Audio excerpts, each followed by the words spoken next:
Good evening there, everybody. What is happening? Hopefully you all are having a wonderful day today. So when it comes down to it, I thought, of course, that I would talk about this video and this subject that I found to be very particularly interesting. And this isn't really going to be that long of a video, but, kind of after I released this video about Canelo Alvarez, in my view, where he stands with the great Mexican fighters. And he is a great Mexican fighter. But Canelo Alvarez, of course, and not only is he a great Mexican fighter, but he's just an all-time great fighter in my view in general. But when you talk about Canelo Alvarez, of course, at the recent moment in time, he's getting a lot of pressure, and it's very well warranted, and also a lot of criticism for not fighting that at David Benavidez next. Now, there's been back and forth overall about why the fight didn't happen. Some people have blamed Canelo, some people have blamed Benavidez or the PBC.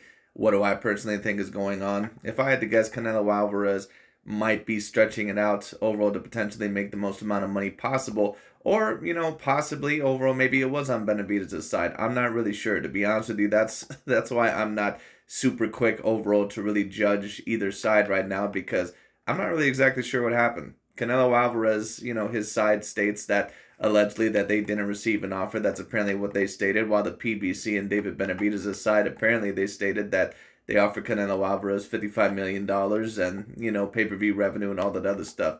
How true that is, I'm not really sure about that, or why, overall it fell apart. Who knows? Maybe Canelo Alvarez, maybe he wanted Jaime Munguia and Jamal Charlo first. Maybe Al Haymon didn't want to accept that. Maybe overall Canelo wanted a certain amount of money for Jaime Munguia and Jamal Charlo, and then it fell apart. Or maybe Canelo Alvarez, maybe he wants to stretch this fight out a little bit more. Maybe Benavidez received an offer from Canelo, and maybe he didn't like it a little bit more than what he's letting on. I don't know. But, at the end of the day, when it comes down to it, Canelo is eventually going to have to get in the ring with David Benavidez, at least if he remains as an undefeated fighter. He's going to have to get in the ring with him. Because if he doesn't end up getting in the ring with David Benavidez, then a lot of people are going to question that really about his career, no matter what ends up happening. And I think that Canelo Alvarez, that I think that it probably would have benefited him. Well, some could say that that's debatable, to fight David Benavidez overall a little bit earlier on. Because a lot of the times, no matter what narrative you believe that it is, when it comes down to it, when a lot of people are alleging that you're ducking and avoiding this guy, finally when that fight does happen, and if you do potentially lose to that guy, it's going to look that much more worse on you. Like for those of you that remember the UFC times, Chuck Liddell, when he was fighting Tito Ortiz, or supposed to fight Tito Ortiz, that fight was supposed to happen for years. But Tito Ortiz was ducking Chuck Liddell literally for years upon years upon years upon years, and would always make some sort of bullshit excuse not to fight him. Now, Canelo was kind of said, maybe certain things like he's not fighting Mexican fighters, but I don't think that he was really stating that in the sense overall of I don't want to fight David Benavidez. I think he was just stating that because overall he wants to give some of the other Mexican fighters some shine.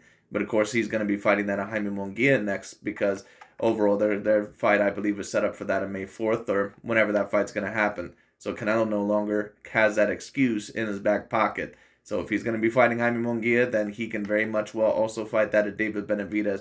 But if I had to guess, Canelo, in my view, at least from what it looks like, he more than likely is going to try to go after that at Jaime Munguia and that at Jamal Charlo next. I think that he wants both of those opponents on his resume, potentially before he wants out of a David Benavidez. I could be wrong. Maybe Canelo Alvarez, maybe he just doesn't want to fight David Benavidez in general. But it appears that Canelo Alvarez's next two fights, it appears that it's going to be Jaime Munguia and that of Jamal Charlo. And depending on how well the numbers do with that of Canelo, which they'll probably still do somewhat relatively well, but they might take a hit because a lot of people may not watch his fights if it's not going to be that of David Benavidez.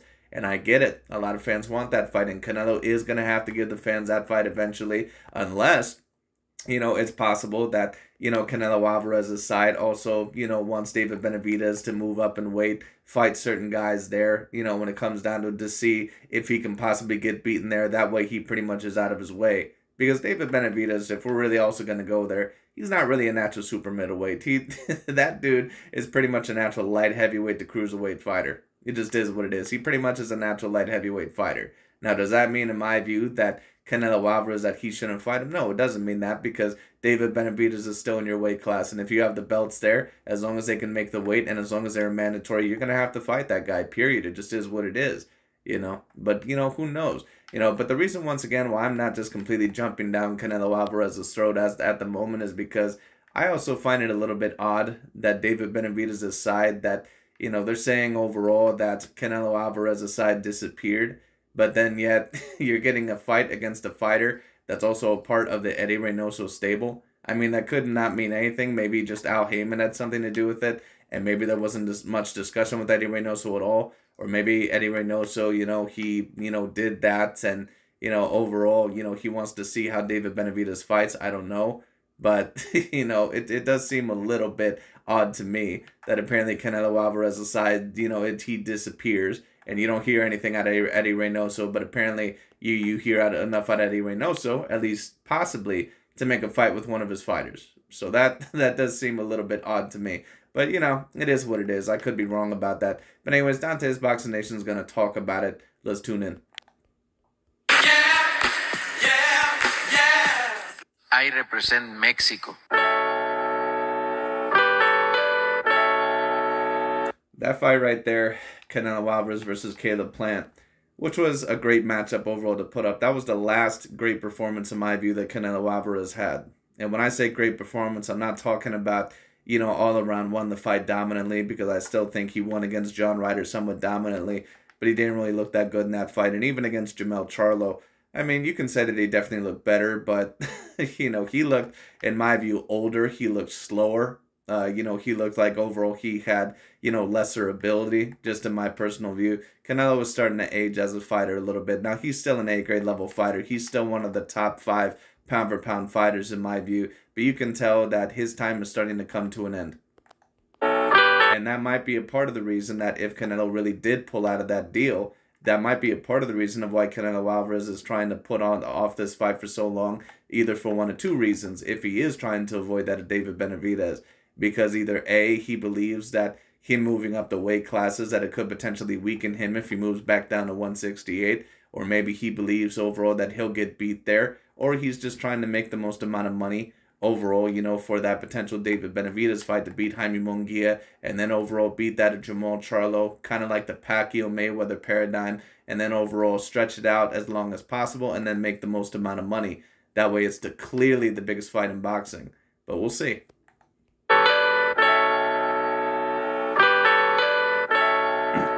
So, what they were offering Canelo, they were offering him close to 60 million. I think that's even before pay-per-view buys.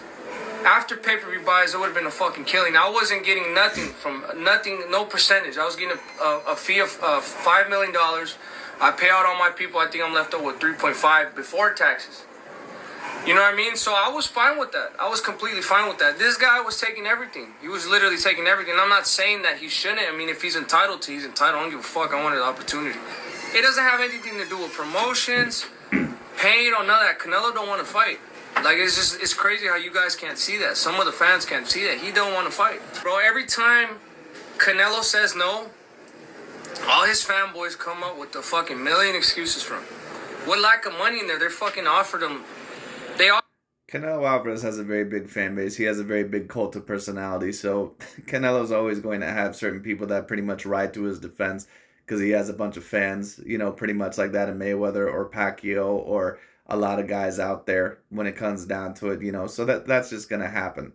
But once again, you know, I do find it a little bit odd that David Benavidez and his side, you know, apparently overall, you know, they they couldn't make a deal with Canelo, but you made another deal with a fighter within that stable and you didn't hear from Eddie Reynoso at all. I mean, to me, that sounds a little bit odd. Offered him to fight. Bro, if Canelo wanted to fight me, and he knows that's the most lucrative fight to be made right now, if he really wanted to make all that fucking money, the fight would have been made. That's what I'm saying. There's excuse after excuse after excuse. I think that's very possible. I think that it's very possible that, you know, Canelo Alvarez maybe told Al Heyman, look, I want to fight Jaime Munguia and Jamel Charlo next. And then maybe we can make this fight overall sometime next year. We can make it in May or September. And really overall, you know, really, you know, stretch it out a little bit. And then Al Heyman maybe said no or something like that. It could have went like that.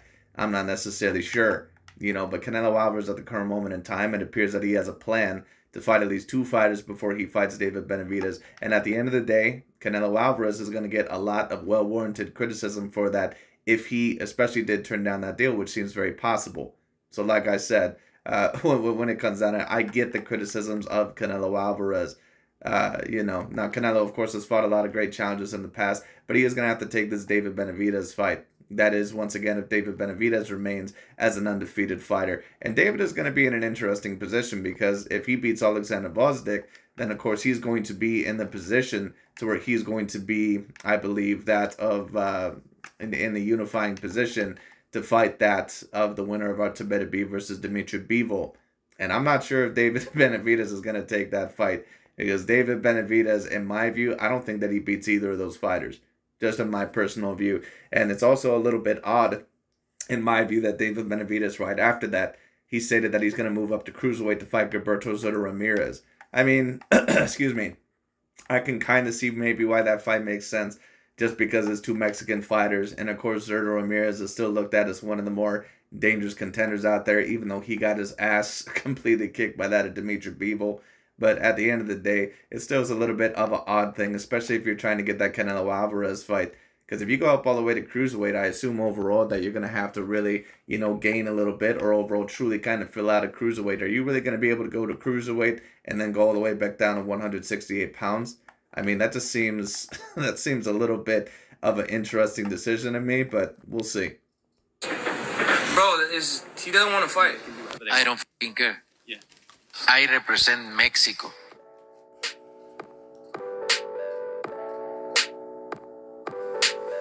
Dante's Boxing Nation, what's going on, guys? So every day is getting worse and worse for Canelo Alvarez. I have never seen a fighter on the hope list receive this much backlash. And just for the record, so there's no confusion, when I say hope list, that doesn't mean white fighter. That just means any fighter that's not black that old media will usually go out of their way. Any non-black fighter that we need to try to tear down that's high in the pound-for-pound list, a.k.a. Canelo Alvarez, a.k.a. Tyson Fury, a.k.a. Alexander Usyk, a.k.a. Vasily Lomachenko, a.k.a. Naoya Inoue. Any one of those fighters overall that would be looked at as a major threat as being possibly the best in their divisions. Now, Lomachenko, of course, is no longer at that point in his career, but that's all the hope list means to them. That, you know, and don't get me wrong, I'm not saying overall that's, you know, that's not a real thing, that old media does not use certain non-black fighters to try and tear down other black fighters or to promote over them. But even when those fighters very clearly have results, like Canelo or Naoya Inoue or Usyk or Fury, they still have a very hard time accepting and won't accept the fact that a lot of the times they can be the best within their weight classes and that they're top 5, maybe even potentially #1 pound for pound. You know, so basically all the hope list is to them is that, you know, fighters that we need to tear down if they're not non-black American fighters. If they are non-black American fighters, excuse me. That's all it means for them. Because the LDBC and new media, they also have fighters on the hope list as well. Deontay Wilder, Demetrius Bubba-Andre, the Charlo brothers. All those guys were on the hope list. And they didn't have the best of resumes, but yet they would always put them on the top 10 pound per pound list. To back, not only are the most racist media members blasting Canelo, but even the black people that are usually...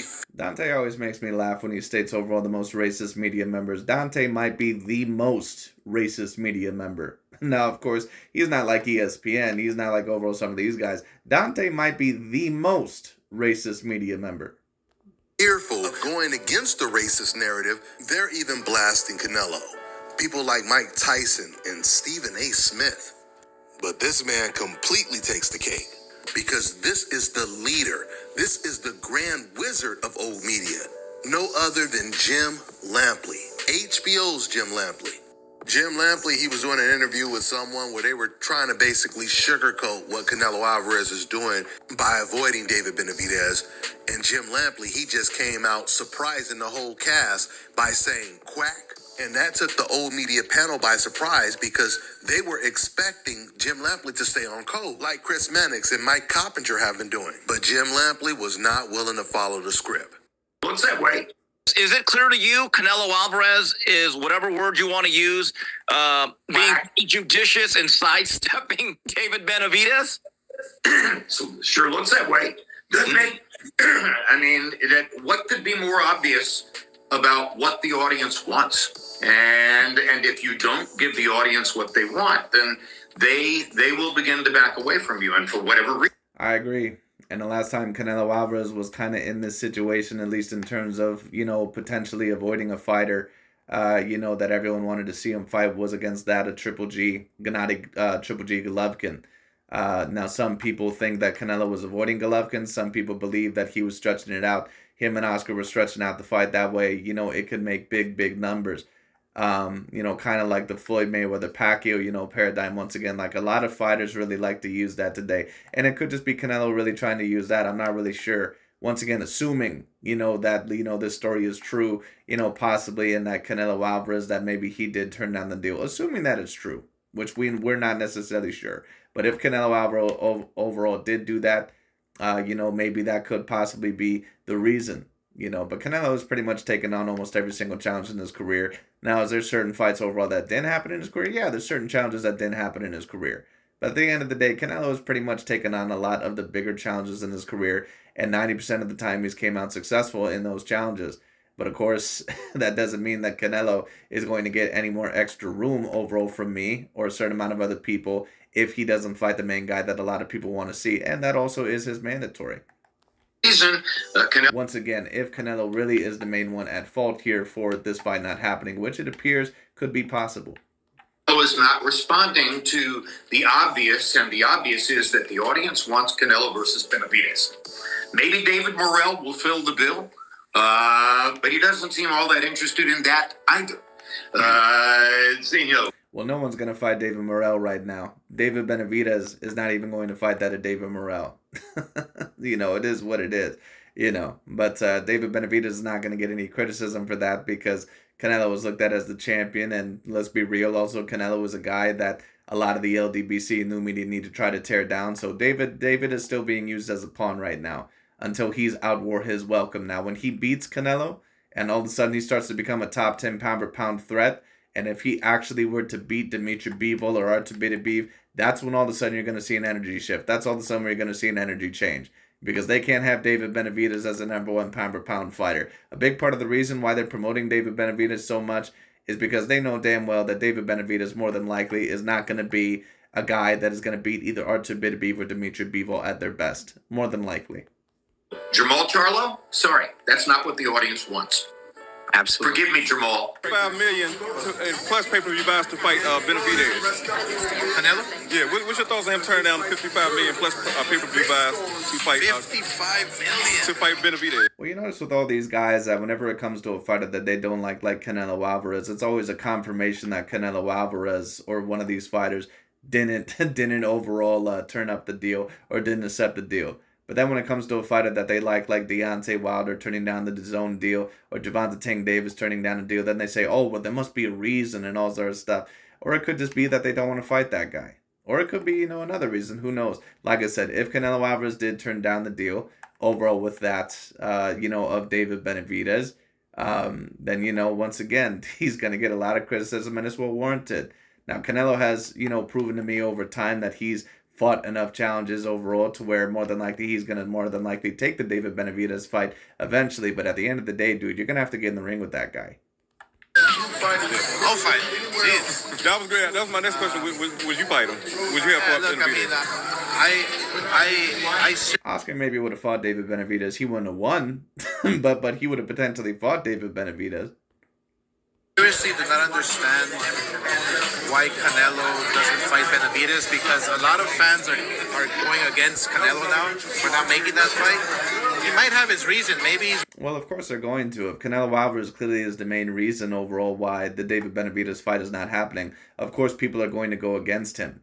You know, when it came to the Demetrius Andrade fight and the Charlo fights, I mean, well, to be fair, Canelo actually did try to make the Charlo fight a while ago. Charlo actually turned it down at one point in time, I believe. He actually turned it down twice because, you know, of course, he was supposed to get back in the ring recently, but he wasn't mentally well. So Canelo had to fight that at Jamel Charlo. So that's what happened to happen there, you know, and maybe that could also be another part of the reason of why Canelo overall also is not taking the David Benavidez fight at the moment. He might want a couple more names on his resume before he makes that fight against David Benavidez. I'm not quite sure. Could that also be a sign of Canelo knowing that the end is near and that David Benavidez might be the one to replace him? It very well could be. Who knows? We'll see. But once again, like I said, it's going to be very particularly interesting overall to see. But, you know, like I said, you know, Canelo Alvarez, it appears that he's going to fight Jaime Munguia, then Jamal Charlo next. Let's see what happens. waiting. I don't know. Maybe he's waiting for September. Who knows? But I think that the more he waits, Canelo's not a spring chicken anymore. He's. I agree with that as well. But that also might be a part of the reason why Canelo Alvarez might be waiting for the David Benavidez fight, because he might say, listen, once again, and the LDBC and new media, they're not really, well, at least new media, they're not really going to comment on Crawford not fighting Jaron Boots-Ennis or Gervonta Tank Davis not fighting Devin Haney. They're not really going to comment on that. But we all know that the bottom line is that Canelo Alvarez is going to have to get in the ring with David Benavidez, just like Gervonta eventually is going to have to fight Devin Haney and some of those other guys, and Terrence Bud Crawford. I mean, personally, I wouldn't really mind if the Jaron Boots-Ennis fight didn't happen. I understand why he's not doing it. But if he's going to stay within that weight class, then eventually he's going to have to do it. So once again, we'll see what happens. But anyways, of course, Canelo's going to get a lot of criticism. But Canelo Alvarez, once again, he might have that plan to build up the fight as much as possible. He might fight Jaime Munguia and then Jamal Charlo next. That appears to be the plan. And then he might make that mega fight with David Benavidez in either May or September. I wouldn't be shocked. Getting a little older and a lot of wear and tear, and Benavidez is just getting better. So if he ever thinks of fighting him, it better be now. But anyways, that's pretty much about it overall for today. I just thought that that was going to be a very interesting conversation. We'll see where this goes. And Canelo Alvarez, once again, he is going to have to get in the ring with David Benavidez eventually, whether he likes it or not. Unless, once again, David Benavidez gets beat overall once again by some of these other guys. And who knows, Canelo might be waiting for that, or he might try to put David Benavidez in a tough situation where Benavidez is going to have to take the fight with Dimitri Bivol or that of Artur Beterbiev, maybe overall to put some pressure off of himself, or fight some of the other guys to see how good is this guy actually. And if he ends up losing, then overall I can pretty much say, see, he wasn't on my level. It could be that, or it could be some other things. I don't know. Like I said, I'm not really sure exactly what happened behind the scenes. I would criticize Canelo once again, plainly. But once again, the fact that, and don't get me wrong, Canelo does deserve some criticism overall, because in my view, he hasn't really tried to be super overall. It's not like he's really tried to go out of his way to fight David Benavidez. In my view, that's clear. But once again, before I really go on the complete bandwagon of overall stating that Canelo is completely ducking Benavidez and won't ever fight him once again, I do find it a little bit odd, in my personal view, that Benavidez, apparently his team didn't hear anything out of the Canelo or Eddie Reynoso side, but yet you still made a fight with one of his fighters. To me, that doesn't make any sense. But we'll see. Now, maybe once again, it could have just been a deal with Al Heyman. I don't know. Maybe Eddie Reynoso didn't have much to do with it. But to me, that really doesn't make much sense. So we'll see. But anyways, that's pretty much about it for today. We'll see where this goes. Canelo appears to want to fight that Jaime Munguia and also that, I believe, of, Jamal Charlo next. And then we'll see overall what happens. Canelo might be trying to stretch out this fight till next year. That way he and David Benavidez can make a great amount of money. So let's see. We'll see. But anyways, that's pretty much about it for today. Thank you guys so much for watching. I'll talk to you all later.